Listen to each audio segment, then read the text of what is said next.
What's up, Facebook, Twitter, and YouTube? I am Anchor Pete, and don't worry, Brian is coming to join me in a couple of minutes. He's just having some technical issues with his computer right now.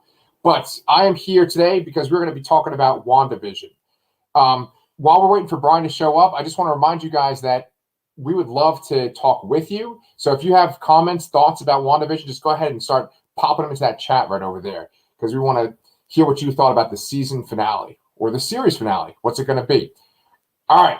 So as we wait for Brian, let me just talk about basically what happened with the final episode and our predictions that we had. So for the last episode, there was a lot of controversy over who's this final cameo going to be. And Brian and I kept debating it over and over again. Was it going to be Al Pacino playing Mephisto? Was it going to be, some sort of reference to X-Men? Maybe like Ian McKellen would show up or Michael Fassbender. And you know what happened? It wasn't any of those. It turns out that Paul Bettany was just being a little cheeky. And the actor that he was talking about acting with, that he wanted to act with his whole life, well, it turns out that it was just Paul Bettany, vision on vision action. So with that being said, I should probably tell you guys that this is going to be filled with spoilers. So if you haven't seen WandaVision, then, maybe come back later. But all right. So anyway, let's talk about what basically happens in this episode. All right. We're going to break it down, and we're going to wait for Brian to come join us, and he's going to give his 2 cents. So when the episode starts, it's right at the aftermath of, all the exposition dumps that we got last week, right? Where Agatha Harkness is revealing to Wanda that she has the ability to tap into chaos magic, and she is the Scarlet Witch. Well, what the heck is the Scarlet Witch, right? Well, that's what this whole episode is about, just leading up to what the Scarlet Witch is and what, essentially Wanda's going to be in the MCU moving forward, right? So with Agatha, she starts to do her little trick where she starts to absorb some of Wanda's power, right? Just like she did to those witches in the previous episode. And I thought that was really cool because it did add some threat, some element to it. Let's see. I got something on the private chat. Maybe this is Brian. Okay. Add to the stream. Whew. Hey, I'm here. So I think I did a better job than last time, being Garth, from Wayne's World. I think I actually knew what I was talking about. Yes, I saw the whole thing, and the connection seems stable. So I don't know what happened in that beginning there, but hopefully let's see if it goes. Yeah, I was starting to sweat. I don't know if everyone knows, but I got my second COVID shot today, and so I'm just bordering on feeling the symptoms, and I was getting a little nervous there. But dude, I'm so glad you're here now. Yes, I'm here, and yeah, you did a good setup there. Where do you want to take us? Where do you want to start? I'm just excited, man. I'm excited you're here. It's Friday night. I got my shirt unbuttoned. I'm showing a little chest hair. Let's rock and roll, man. Is that a symptom of the vaccine?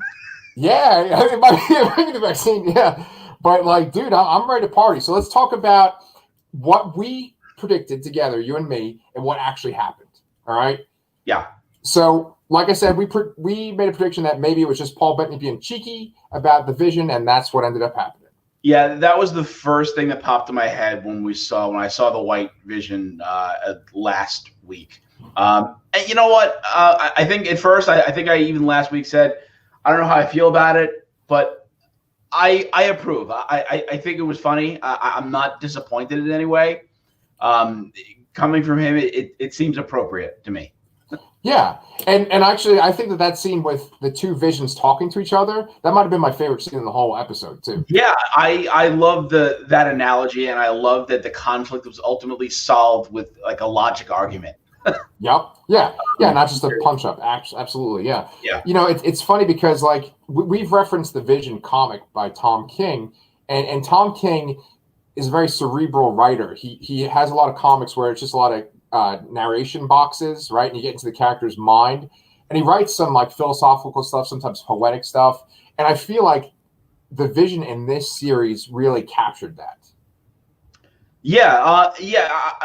I agree with that. And I don't feel like there's been that many references to the actual storyline from that Vision series, but you're right. That kind of prose aspect of it, and it was definitely a part of the show. See, like if this White Vision goes on to become a member of the Avengers, then he's gonna maybe, if he has the same kind of personality as the Vision from this show, then he's gonna be like this sort of like this sage member of the team. And I've never really taken the Vision in the comics to be like that. I've always kind of taken him to be kind of like Data from Star Trek, where Yes, I agree.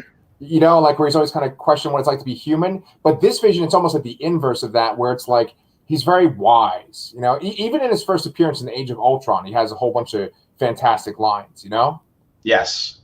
like I'll always remember in Age of Ultron that line that he has with Ultron at the very end, where he says like something like something isn't beautiful just because it lasts, or something like that, or something isn't great because it lasts.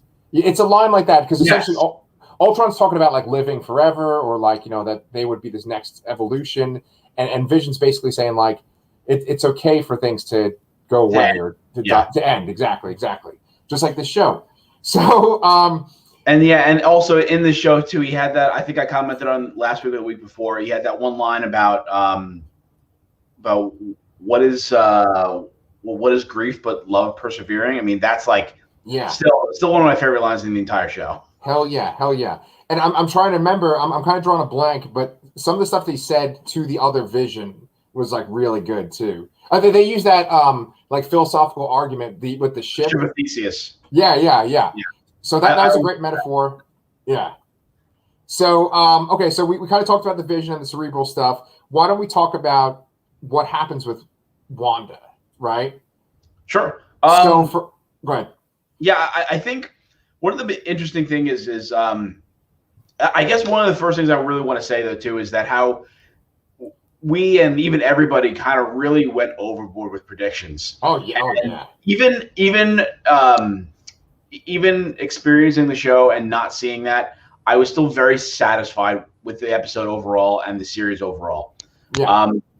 And I think one of the things we were asking early on was like, how did this happen? Why did this happen? And at first, when you kind of realize like, oh, it was just the culmination of her grief, it seemed like a little odd, but I mean, it's very fitting. It really works for the show. And it took me a little bit to kind of accept and realize that, but I think that's probably like the best case scenario really, for then to throw in some superficial cameo, you know, to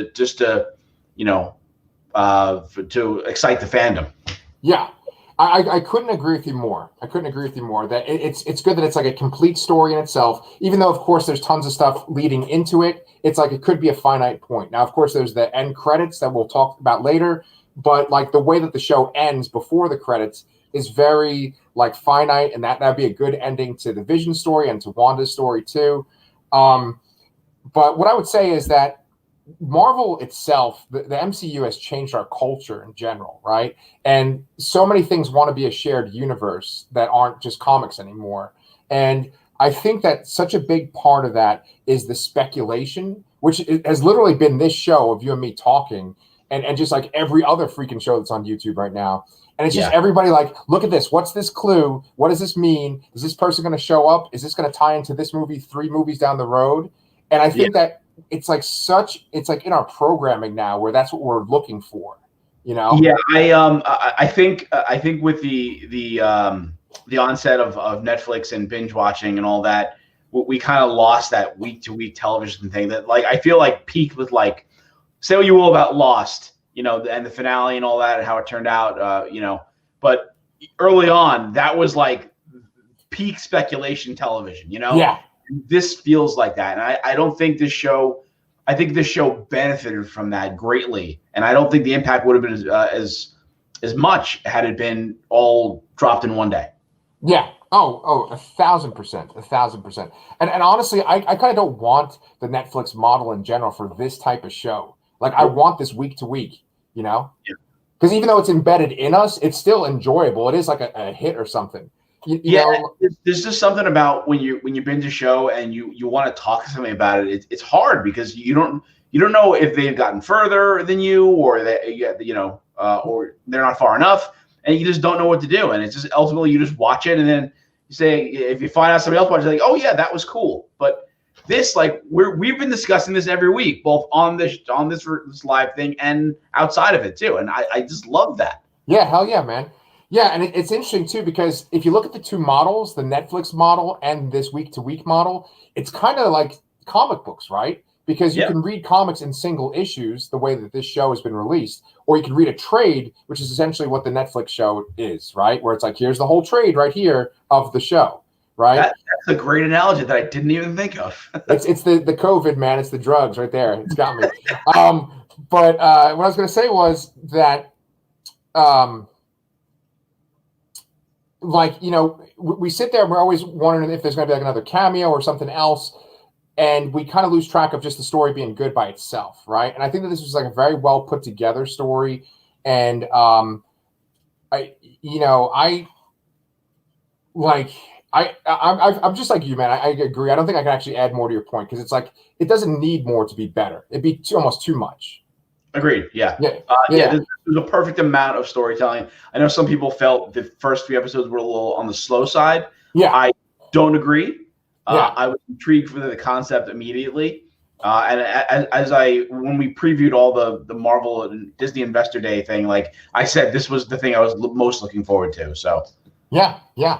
Well, you know, I'm glad you brought that up, because I'm thinking about my friend Mike. Now, Mike is a guy that hasn't really read comics his entire life. It's not a Mike that you know. It's a Mike from here in Texas. But he basically got into the MCU when he started to go see movies with me. And I think he started with like Captain Marvel or maybe Ant-Man and the Wasp. And he's gone through all the Marvel movies, and now he's watched this show. And he was basically saying that this show, he didn't really get into as much. There wasn't like a lot of action in it. And it didn't like draw him in like other shows, right? And I was saying to him that I think that this show's kind of more for people like us who are like obsessed with comics, that read comics all the time. I don't think you need to be a huge comic fan to appreciate it, but I think it definitely helps. I would think that, it definitely helps, because I think one of the biggest things for me reading comics, especially Marvel and DC comics, is the kind of the lore and the world building and all the continuity of it. There are definitely a lot of people that go see Marvel movies and just kind of watch it for the spectacle of it. But, you know, like I eat up all these details, like, you know, you wouldn't believe. Yeah, no, I believe, because I know. So let's pick apart those details right now. So First off, the Book of Darkhold, that was one of the things we speculated about. Ended up being the Book of Darkhold. Yes. Cool. It was. It's weird, because I know last week we also mentioned that it was in the book was also mentioned and used in S.H.I.E.L.D. and the Runaway show. And while I have not seen that arc in the S.H.I.E.L.D. show, and I have not watched the Runaways at all, I'm kind of wondering if its presence here invalidates those things. And not that I think they were ever really meant to be canon in this whole universe thing. Yeah. But I mean, that felt like a glorified Easter egg, really. Like I don't necessarily think it had like a super amount of purpose, unless you're taking into consideration one of the end credit scenes. That's right. Yeah. And we can talk about that down there, because I have a little bit of speculation with that too. So, but I was happy that was like name dropped as the Book of Darkhold. Another thing was Quicksilver, and like they explained what he was essentially in this episode too. Yes, he was Ralph. yeah. Ralph Boner, right? Ralph Boner. yeah. So that pretty much disparages the idea of Quicksilver being the one from the X-Men movies.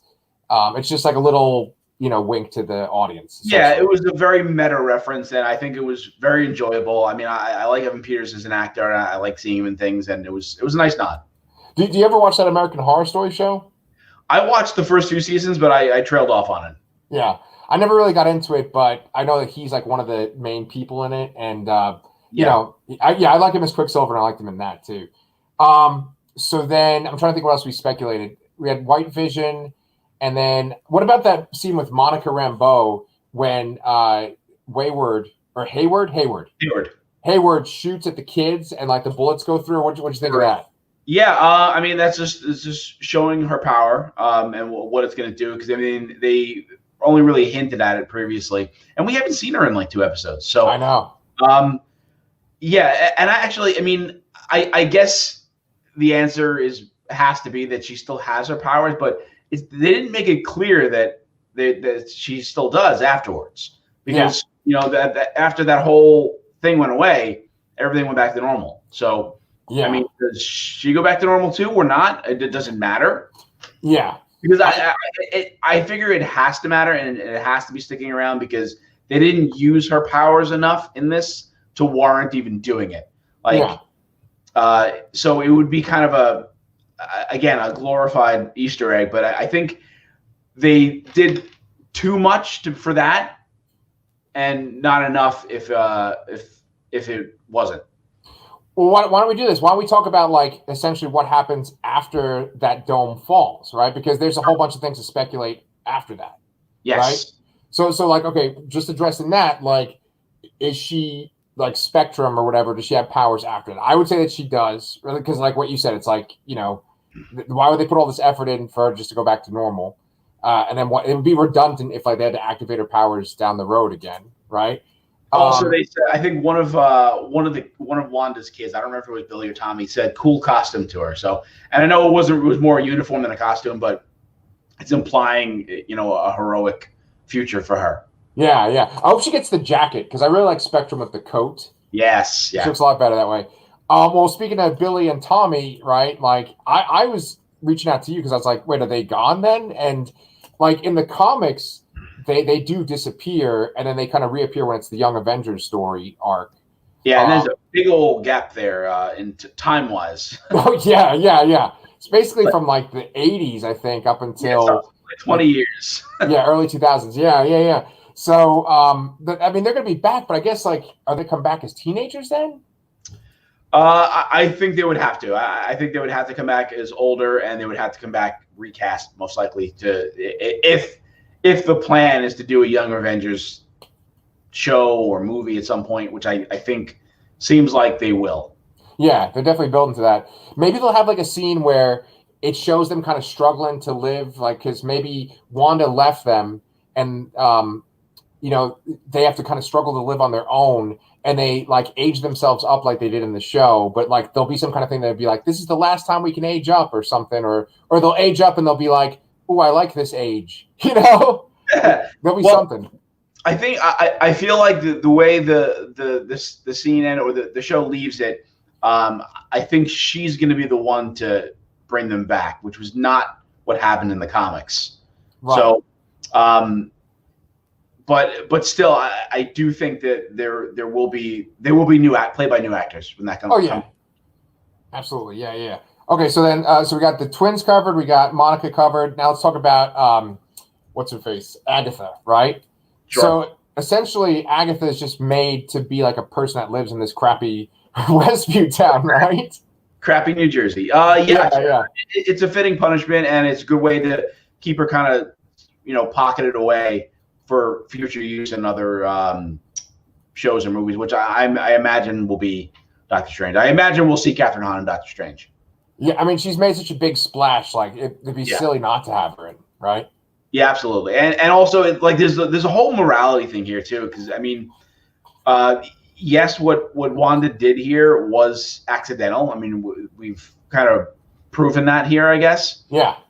But it's still kind of messed up. I mean, she still essentially possessed a whole town of people for a decent amount of time. I mean, I don't know how much time you think has passed on this show. I mean, that's a real good question. Is it a week? Is it a couple weeks? I would think a couple of weeks, but I don't think it's much more than that. Yeah. So either way, she did something that is not good, and they really just kind of tie a little knot in there with saying like, oh yeah, they're not going to like me, because they're all just standing there in the town square staring at her or whatever. Yeah. I still feel like there should be, or maybe will be, some consequence to her actions at some point. Right. Because I mean, she's clearly the hero, but she's not. It's not like fully she's good, Agatha bad. It's more, there's a little more gray in the middle ground there. Yeah. Who knows? Like, maybe it'll lead to like a potential Civil War 2, which in the comics there's like a Civil War 2, which has like a total different genesis. But like, it'd be kind of interesting if like both times there's a Civil War, it's something that Scarlet Witch did, right? Yeah, that would be interesting. Yeah, I mean, and also Civil War II was not as good as Civil War One. No. Yeah, definitely not. But I actually did like that scene where everyone's kind of staring at her, looking at her like, what did you do? And I really liked when the one woman was like, "Oh, can I just see my kids, or can you let me be by my kids?" And then she's like, "Can you just kill us?" Like, oh man, that was intense. Yeah, that was a good scene, and it's trying to throw Wanda off her game to kind of gain an edge in battle, which was interesting. Yeah. I was happy to see her use her power where she kind of like controls a person's mind and their eyes become red like that. I was happy to see her use that. She did it on Agatha. Yes, yeah. That was a nice little callback to how you first see her operating in these movies. Yeah. And it was creepy with all the little like zombie witches too, kind of coming out. Oh, yeah. Which might be like, referencing towards Marvel zombies, which people always want that too. That reminds me. We were early on. We noticed the name Dottie, and the actress was is it Emma Caulfield from Buffy? We talked about that one of the first episodes we did here. Yeah, she played Anya. Yes. So that reminds me is that character's name is so it's not a Marvel character actually. So the Dottie thing was like an alias, and there's a line in the credits that labels her character's name as Sarah Proctor. Okay. And I read that that's actually someone who was accused of being a witch in the actual Salem witch trials. Oh, okay. That's a cool little like history thing. Yeah. Oh, okay. Yeah, I actually remember that name from like when we learned about the Salem witch trials. Wow, that's crazy. Okay, that's cool reference. Yeah. So, like essentially they have this big flying battle with Agatha and Scarlet Witch, right?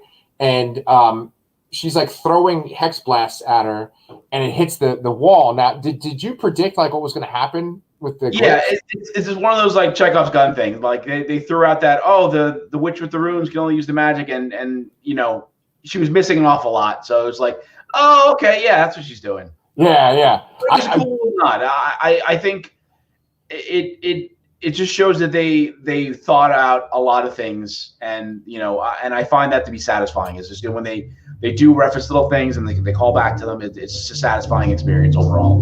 Yeah. I mean, just and the way it looked awesome too. Like some of these shows have like movie level like effects, right? And just like when they were flying in the air and the glyphs were gigantic on the screen, I thought that was great. Yeah, the effects were great. I thought. I mean, I didn't think it was quite like AAA movie quality, but for a TV show, like top of the line. Obviously, there was I thought the Vision fights were actually looked probably the best. So some of the flying with Wanda and Agatha looked a little odd at times. Yeah. But other than that, like phenomenally produced effects in the show. Nice. All right. Well, so I think we kind of covered like the actual show itself. You want to talk about the post-credit scenes real quick? Is there anything else I wanted to mention? Do it. Wait. I wrote a bunch of notes. I guess I got everything. Very, very minor. Jimmy Woo. I just we were talking about callbacks and references and how much we enjoy. At least I enjoy them. When Jimmy Woo gets handcuffed and he gets kind of thrown off by himself towards the episode before he calls the FBI to come in, he undoes the handcuffs and he says flourish. And I didn't pick up on this before, but they've really been building on the fact that he's been studying magic since Paul Rudd did that card trick in front of his face. And the Watch. And I wish I would have picked up on it earlier, but I really appreciate that they went to that length to add that little detail in there. Yeah. Oh, yeah. And he's a real standout character in the show too. Yeah, he was great. And one of the other standout characters has been Darcy. I felt, but what does she have? Like one line, I guess. I think she just like crashed the car into Hayward, right? And then she was gone. That was it. It was literally it. Yeah. I just dropped a little comment from John Edwards right there. Because, yeah. I didn't even realize. I wasn't even looking at the comments, but he's watching. John, we appreciate you watching, man. He was my 100th subscriber, so I appreciate him. Oh, nice. Yeah. But yeah, John, if you want to tell us about what you thought about the episode too, please join the discussion. So All right, so let's get to the post-credit, the mid-credit scene and the end, post-credit scene. Yes, we were talking before about how these Marvel movies have changed the landscape of how we consume media. I mean, and the mid-credit and end credit scenes are very much a part of that, just as much as the whole cinematic universe is now. Exactly. And so, do you think that mid-credit scene with Monica Rambeau and the Skrull, like, do you think that like they're referencing Nick Fury, right? Absolutely, yeah, 100%. Okay. Yeah, it's just a lead in for Secret Invasion. Which I'm guessing where we're going to see her next. Okay, so Secret Invasion is a TV show or a movie? TV show. Okay. Yeah, Disney Plus. John loved it. All right, man, cool. I'm glad that you liked it. Awesome. Yeah, we got to get you on, man, when it's time to talk about the Star Wars movies too. All right, or Star Wars Disney Plus shows. Dude, everything's like a movie, or it's confusing at this point. Yeah, the line is blurring now. Yeah. So, okay, end credit scene. This is the one that I was actually really excited about. Was a super long like shot where it's just one continuous shot, right, from like over mountains and stuff, right into this cabin. Yeah. I thought that was great. And then, like, what did you take away from that? I take away that Wanda's taken some time to process everything, and she's doing some wacky Doctor Strange stuff, projecting stuff to read more about this whole prophecy with the Scarlet Witch and increase her knowledge about how to use her powers. Okay. And then also that's where you hear that tagline where you hear Billy and Tommy calling out, and she's probably going to find them at some point, like we mentioned. Okay. And that's obviously going to lead directly into and be a plot point of Doctor Strange 2. Yeah. So, like, why did they show her, like, in sweats and stuff outside of the cabin, and then she, like, walked in? Was it like how Doctor Strange do that thing where he can, like, look at different futures and stuff? That's it? I'm sorry? Oh, no, so I got distracted by John's comment, too. He said the MCU has the ability to take characters I never cared about as a kid and turn them into some of my faves. 100%. Yes. I didn't care about Vision or Scarlet Witch when I was a kid. It was all about X-Men and Spider-Man, Batman. I mean, Batman's not Marvel, but you know what I mean. Yeah. Whatever was a cartoon in the 90s for me is what I focused on. Yeah. And they eventually had cartoons of these Avengers characters, but I don't think they ever got us, Yeah, then there was an amazing Earth's Mightiest Heroes cartoon. I was going to say that's probably one of the best cartoon series I've ever seen. Yes. Great for kids to watch too. Yes. And then John, Wanda is in New Zealand. She'll be in the Amazon Lord of the Rings show, confirmed. Oh, okay. That's where she was. Interesting. She's kind of near the Shire, I guess, or something. Yeah.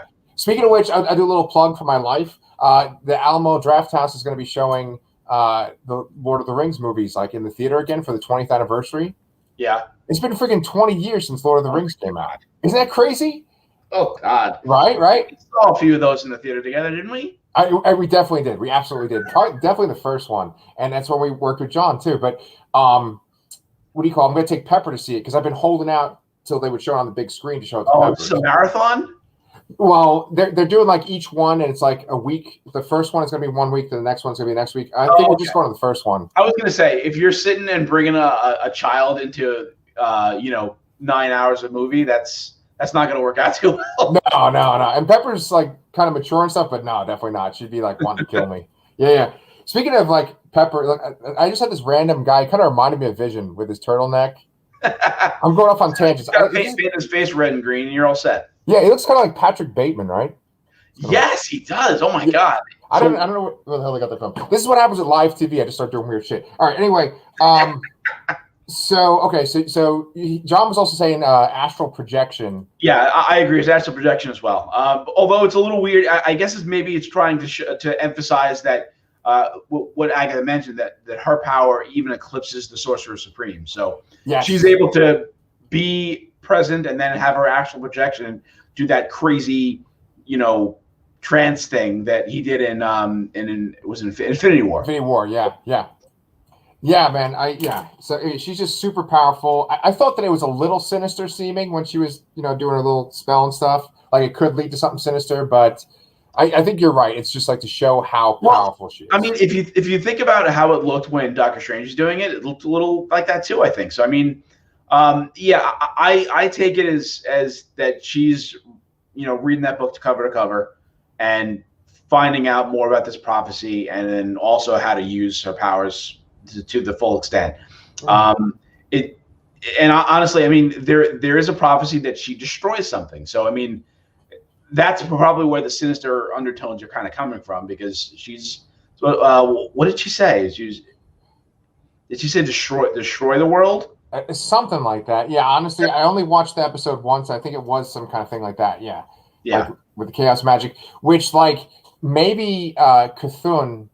Right, like it's like Cthulhu, right? But like it's this elder god. We talked about it last episode. Yeah, maybe Cthulhu will be in Multiverse of Madness. Who knows? That could work. Yeah, I mean, it seems like that may not be as satisfying for comic fans, because I think that's a much deeper cut. Yeah, than Mephisto would be. Right, but either one could possibly play a role. But I'm very curious to see what that movie's going to be about, and how those two characters just operate together in it. Yeah. Well, I was hoping that I could use it as a transition, because one of the things I did today too was look up Marvel's release schedule of what's coming out. I did that too. Oh, you did that too? Nice. All right. Great minds, man. Great minds. And then John had one other comment too. He said, I think she hears her kids in another dimension and goes to Doctor Strange for helping in assessing the multiverse. That's cool. I like that. Yeah, that makes a lot more sense than what I said. Oh yeah. Okay.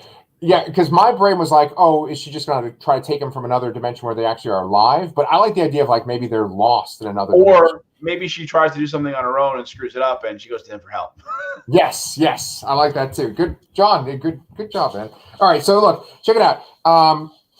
This release schedule, you got Black Widow, which, as far as we know, is coming out May 7th, right? Not happening. Not happening? I think 20% of the country is vaccinated at this point. I have a strong feeling these are going to get pushed again. But okay. That's beside the point. Let's just go with this and assume that we're going to get 4 Marvel movies this year somehow. Okay. Well, yeah, maybe they'll go on Disney Plus eventually. No. So I hope so. I hope that's an option. Although I don't like Disney's model of doing it. What is that? Raya and the Last Dragon. Yeah. Premiered today as well. But in addition to having Disney Plus, you also need to pay, I think, $30. Yeah. And I'm not down with that. I'm much more okay with HBO Max's. Oh, you have our subscription? Here's a free movie. Here's Justice League. Godzilla. Here's Mortal Kombat. Here's The Matrix. Here's Doom. Yeah. Oh man, I'm getting a little fan, Ralph Boner over here. So here we go. So the next one is Shang-Chi and the Legend of the Ten Rings. Now, I mean, that one, I think you're right. That would have to be pushed back, right? Because I think they haven't even filmed that movie, right? Yeah, I've heard very, very little about it in general. Every so often you hear the actor Simu Lau. Is that his name? You see him pop up saying something, commenting about Marvel in general. Yeah. But other than that, I've heard almost nothing about this movie. Yeah, and I'm actually pretty excited about that one too, because I like the Marvel martial arts stories. I really like Iron Fist when it's done right in the comics. And Shang-Chi's a cool character. He's really good in Jonathan Hickman's Avengers run. Yeah, I remember him from that. And the one question I have about that is, I remember that the original release schedule had Black Widow last in May of 2020 or around then, and then it had Eternals in November. So was Shang-Chi supposed to be last year, or was Shang-Chi still on its original date somehow? Oh, I don't know. Yeah. I kind of lost track. I mean, I used to know everything, this is when this one's coming out, this one's, and then, just COVID hit. Yeah, everything got thrown off. Yeah. But with Eternals, for instance, I'm actually super excited about Eternals too, because there's that movie out right now called Nomadland that's supposed to be really good, and the woman that made that movie made Eternals. Oh, okay. Isn't that crazy? Interesting. This is nothing alike at all. But Chloe Zhao. Yeah, that's right. I'll have to look that up. Yeah, and she just won the Golden Globe for director, and I think that won for best drama too. Oh, awesome. I'm definitely interested in that movie, and I think, as John even mentioned here, and we put the comment up there, Marvel has a history of taking characters we don't know and don't care about and making us care about them. So, yes. I mean, and you can prove that with Guardians of the Galaxy. I mean, even though we did know Guardians of the Galaxy beforehand, most people didn't, and that's their household name now. If that'll get repeated again, I don't know. But you can't not give them a try. Yeah, and like characters that I didn't necessarily care about, but I kind of saw because like they crossed over with the X-Men a little bit, was like the West Coast Avengers and like the Avengers of the 90s. Like, and they had these characters I didn't even recognize, like Black Knight and Cersei, and of course Wanda and Scarlet Witch, and they're all part of this like kind of West Coast team or like the Avengers 90s team. And like Black Knight and Cersei are going to be in Eternals, Yep. So I'm pretty excited about that. Game of Thrones reunion with John and Rob Stark, yeah. And then John said it would cost more for you to go to the movies. That is true. That's a good point. That is a very good point. But it's like cost on top of cost, and I'm totally okay with this home theater experience now. Like I'm fine with it. I mean, I love the movie experience. I absolutely do.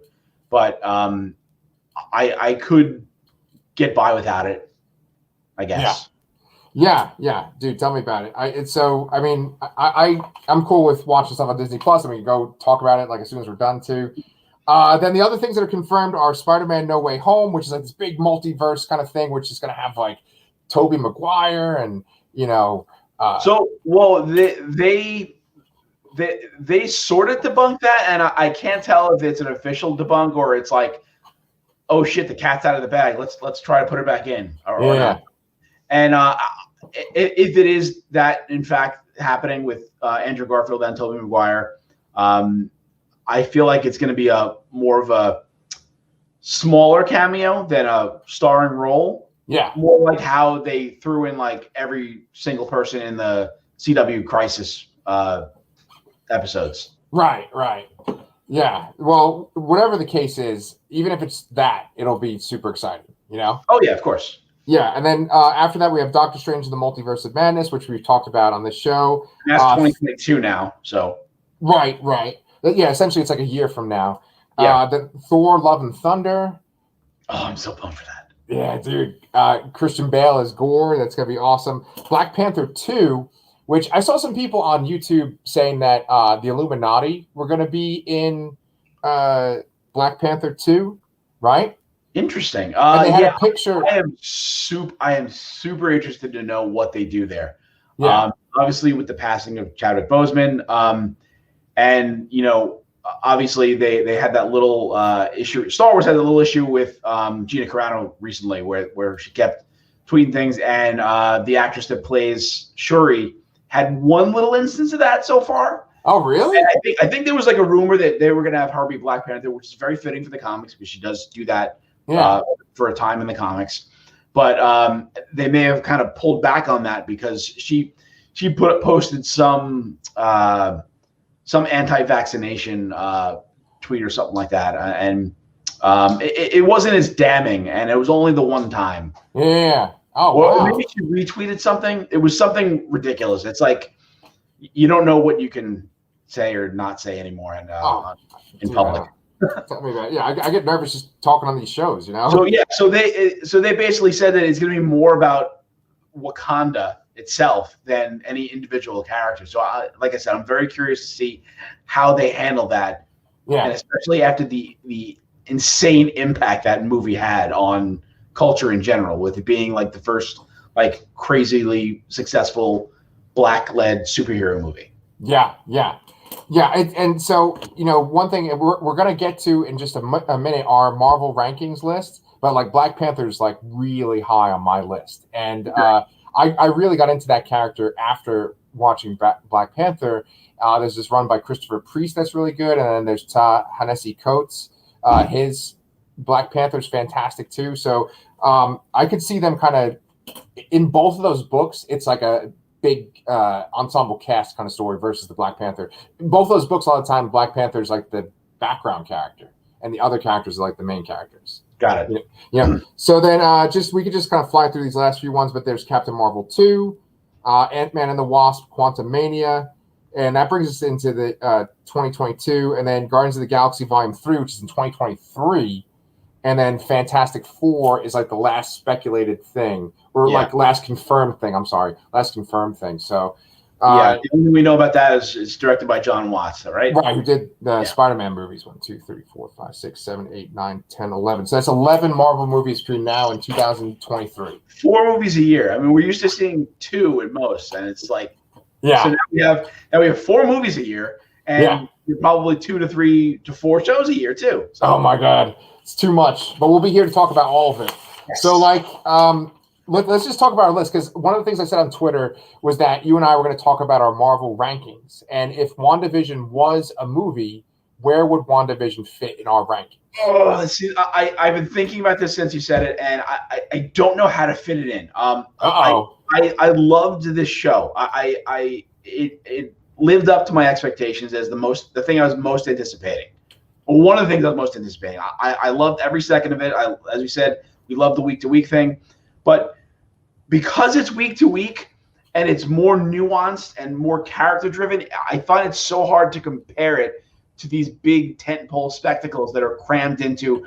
Granted, they're very long movies, but they're crammed into a much smaller time period. Right. It's almost, how many?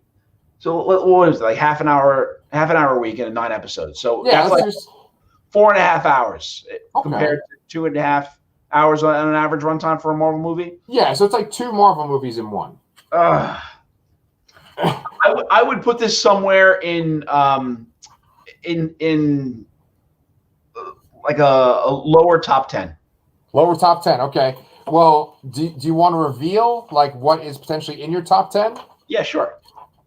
I have it right here too. Okay. So yeah, my list. You want me to just read it off? Do it. All right.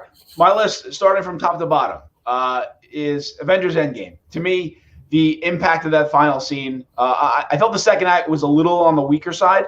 Yeah. But the impact of the final scene and the culmination of everything, just the feeling I had watching that in the theater and every other time I've watched it since makes it trump everything. Yeah. Thor Ragnarok is next. I think it's a great movie. It's really melds comedy, and I probably watched that movie the most out of any of these Marvel movies. My 5-year-old son has probably watched that movie a good 15 times. Nice. All right, man. Awesome. And he was watching it at 3. Oh, God, I'm a horrible parent. After that, Captain America Winter Soldier, that's been a long-standing favorite of mine. Yes. It's a great story. It's a little more contained, but it's still one of the highest points in the whole MCU. Yes. Next, Avengers Infinity War, and I struggle putting Infinity War over Avengers. There are so many moments in that initial Avengers movie that are so great, but again, I feel more of a connection with so many of the scenes in Infinity War overall, and it could just be the sheer amount of characters and things that are going on the screen. Yeah. After that, I have Avengers, and then Guardians of the Galaxy Volume 2. Okay. I love Guardians of the Galaxy Volume 2. Yes. I think the first one is a little overrated. Okay. But I have a soft spot for the whole father issue stuff. I don't know why. It just always hits me in a different way. Since we're both dads. Yeah, exactly. Civil War, great movie. Sets up a lot of these things here. Spider-Man: Homecoming, another movie I've watched 1,000 times. Yes. And this is controversial. I know a lot of people don't like them as much, but I love the second Ant-Man movie. I think Paul Rudd is a national treasure, and it's a great. It's a good movie overall. Okay. And then rounding out top 10 is Spider-Man: Far From Home, and this is where I started to get like a little more iffy. The middle ground is so temperamental, but like the top and the bottom is so easy to classify. I think pretty much everybody universally will say the bottom 3 are Thor 2, Hulk, and Iron Man 2. That is universally. Yeah. It's funny because I posted on Twitter and I got like one response from a guy who listed his whole list, and he kind of like critiqued mine. He didn't like my rankings of things. I saw that. Yeah. And but he had pretty much the same, where it's like Thor: The Dark World, Incredible Hulk, Iron Man 2. It's like, and that's the same for me too. Except I have Incredible Hulk as my last. But there's some similarities between our lists, but I think that the main thing that throws people off about my list is that I put Guardians of the Galaxy Volume 2 as like my number one. And I feel the same way as you, where it's got that father-son dynamic, which is kind of important to me, right? Yeah, it's really good. The music is fantastic. The way that I rank movies is I rank movies based on getting excited to see a scene.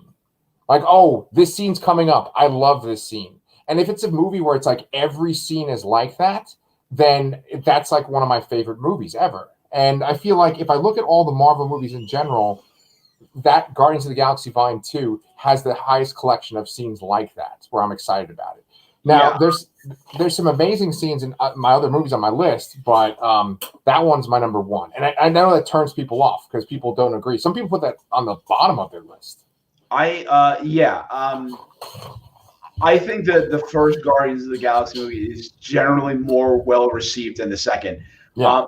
I tend to put a lot of weight in the emotional impact that it had on me, and I know it's a weird thing to say for a comic book movie. People would probably be like, "Oh, you can't do that. You only do that for serious dramas by Martin Scorsese and all these other people and stuff." Right. I don't care. If this is what I grew up on, and this is what seeing these things that makes me feel, and especially if I tear up in something, it's getting high on the list. And I should say that I teared up a little bit in that WandaVision finale. Absolutely, that whole scene with, when the hex is disappearing and she's saying goodbye to Vision and all that. Absolutely, had a couple tears in my eyes there. Yeah, well, that's why you have it higher than like more than half of the movies, right? Yeah. Emotional impact, absolutely. It's a huge factor for me in these things. Yeah. Well, so I'll go through my list like real quick, but just my top 10, because I'll tell you guys where I would put WandaVision for my list. But my top 10, and this can turn some people off, Guardians of the Galaxy Volume 2, Black Panther is number 2, like I was saying. The Avengers, the original movie, Guardians of the Galaxy Volume 1, that's my 4. For number 5 is Captain America the Winter Soldier. Number 6 is Avengers Infinity War. 7, Thor Ragnarok. 8, Avengers Endgame. 9, Captain America Civil War. 10, Iron Man. And then right after 10, I would put WandaVision between Iron Man and then above Captain Marvel. Yeah, so for the most part, our lists are very similar with like 2 exceptions each. Yes. That's because, Brian, you have a piece of my Mind Stone in your body. So there you go. I'm glad my wife came home from her job so she could hear me say that and roll her eyes. But yeah. Oh, that's a good one. Yeah. So anyway, we've got a little long with this, but if you guys want to, in the comments, say what your list of MCU movies are and what ranking it would be. I think that when we cover Falcon and the Winter Soldier, we'll see where it would fit in this lineup too. But this kind of just gives you guys an idea of how we feel about the Marvel movies in general, what our tastes are like. And we had another guy, Brian, right over here. His name's Adit, and he actually contributed a lot during my Superman and Lois show that I've been doing. And so Adit said, I don't think the finale was bad, just a little disappointing, but let's be real, the amount of theories the internet made, it was never going to live up to the hype. Very good point. I don't think anything can ever live up to hype, ever. No. Yeah. But honestly, to me, I was totally satisfied with the ending. Yeah. I absolutely knew that everything we were thinking about and saying was just totally batshit crazy. And this was a much more logical conclusion that wrapped up nicely, I think. Yeah. What the hell speculation did we have? Like, we thought that Al Pacino was going to show up. I said Namor. I said Namor was going to show up at some point. Yeah. The ancient one. All kinds of dumb things. Stupid things. Yeah. But you know what, though? I've enjoyed watching the show, and I've enjoyed talking to you about it. We're not going to come back next week for the behind-the-scenes special. We're going to take a little break, but then Brian and I will be back for Falcon and the Winter Soldier. Yep. Looking forward to it. Actually, one thing about that is, in addition to this show, if it wasn't clear enough by the episode title, the series finale, there is no plans for a sequel to this show. Obviously, that can always change depending on the reception, which I think has been pretty good. And then I heard the same thing about Falcon and Winter Soldier. It's a one and done also, which I find very interesting because it seems like they could, adapt any number of Captain America stories, either if it was even Steve instead of the Sam Wilson age. Yeah. It's interesting because I know that they've said, like, some of these will be one and done. Some of them could start as a show and then become a movie later too. So yeah, it's interesting what they choose to fit in that slot. And I bet you that their plans changed because of COVID too, at least on one of these projects. Absolutely, yeah. Yeah. Well, that actually answers a question that Mike asked me before. Just privately, he was wondering if they were going to make a movie of Scarlet Witch and Vision. And he said that the show he liked the ending. Wait a minute. Oh, no, there's one more thing we didn't talk about at all. Go.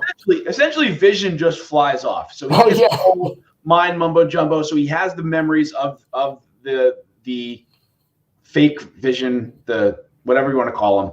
Yeah. And he just flies off. White Vision, yeah. Where do we think he's going to end up? I have no idea where he could show up. Yeah. That is the kind of thing where it's like literally just place setting. It's like you need to have the vision, right? This vision's gone, so you need to have the vision. I have no idea where he would go because I feel like if he has the same memories and stuff as the Vision, he would want to be near Wanda. Well, I think he has the memories, but he may not have the emotional attachment because they're literally just facts in his head. Okay. So I mean, not that we know that necessarily the Vision has emotions, but yeah. So this version, like the White Vision, might be like the kind of like we were talking about, like Data, where he's not really emotional. He's just So he has all this knowledge in his memory banks, but he doesn't have the actual experience of. He hasn't actually experienced them.